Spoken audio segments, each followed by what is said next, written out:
आज दो फोरमों की ओर से जो मोर्चा शुरू किया गया है उसको 13वां दिन हो गया है जो शंभू और खनौरी पर लगा हुआ है।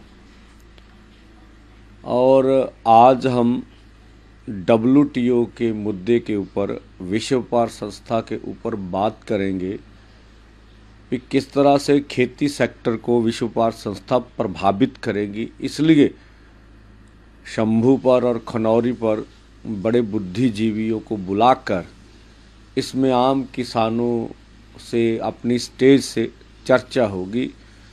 जो हमने मांग रखी है भारत सरकार से भी भारत खेती सेक्टर को WTO से बाहर निकाले, उनकी नीतियां किस तरह से प्रभावित कर रही हैं हमें, तो इसके ऊपर दोनों जो हमारे बॉर्डर्स हैं हरियाणा के साथ सटे हुए, उनके ऊपर चर्चा करेंगे, विचार चर्चा होगी। शाम को फिर उसका निर्णय PC में सबके साथ साझा किया जाएगा।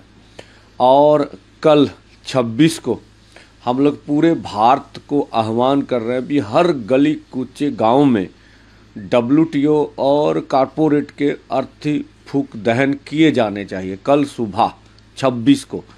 और 26 को दोपहर बाद हम लोग दोनों बॉर्डरों के ऊपर 20 फुट से बड़े जो बड़े पुतले बनाएंगे उन पुतलों का दहन किया जाएगा 26 को।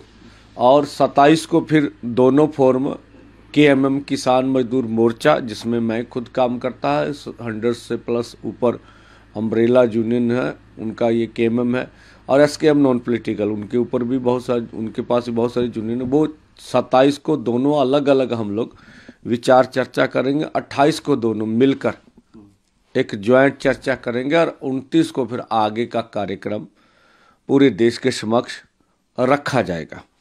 और आज भी हम माननीय प्रधानमंत्री जी से मांग कर रहे हैं कि आप आगे आइए और जिस तरह का पूरे किसान मजदूर के ऊपर जबर हो रहा उसके ऊपर आप बोलिए, आपका बोलना जरूरी है।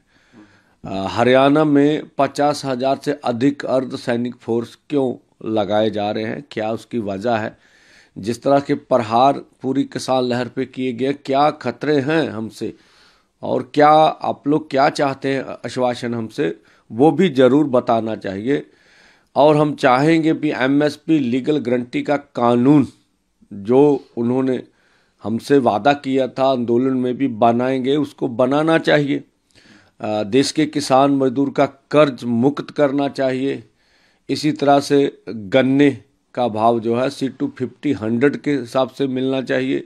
लखीमपुर खीरी जो बहुत बड़ा मुद्दा है, जिसमें सब देश जानते किस तरह से हमारे किसानों को गाड़ियों के नीचे रौंदा गया था, उसका इंसाफ नहीं मिला। अभी अजय मिश्रा टैनी जो माननीय गृह राज्य मंत्री अभी भी मंत्रिमंडल में बने हुए हैं, उनके ऊपर 120B का पर्चा भी है अभी, तो उसकी जांच के बारे में इतना देर होगी, कोई निर्णय नहीं लिया गया। सभी देश के किसान मजदूर के ऊपर इतने बड़े देश भर में केस डले हैं, दिल्ली या चंडीगढ़ में, वो वापस नहीं लिए गए। बहुत सा छोटा सा इशू था, ये तो बड़ा इशू नहीं था।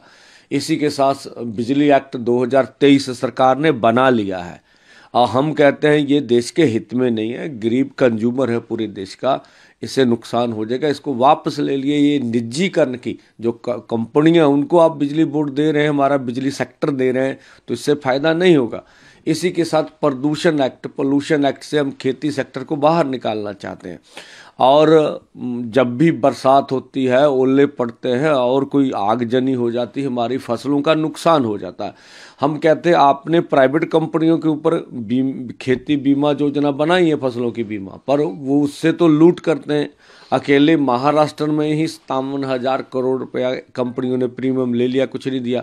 हरियाणा के किसान हमारे साथ बैठे बोलते जब प्रीमियम लिया और जब हमारी फसलें मर गई तो हमारा प्रीमियम वापस कर गई हैं कंपनियां। तो बहुत से सबूत पड़े, सरकार अपने प्रीमियम, खुद प्रीमियम सरकार बीच में खड़े, सरकारी तौर पर फसलों का बीमा बने, ये हमारी मांग है।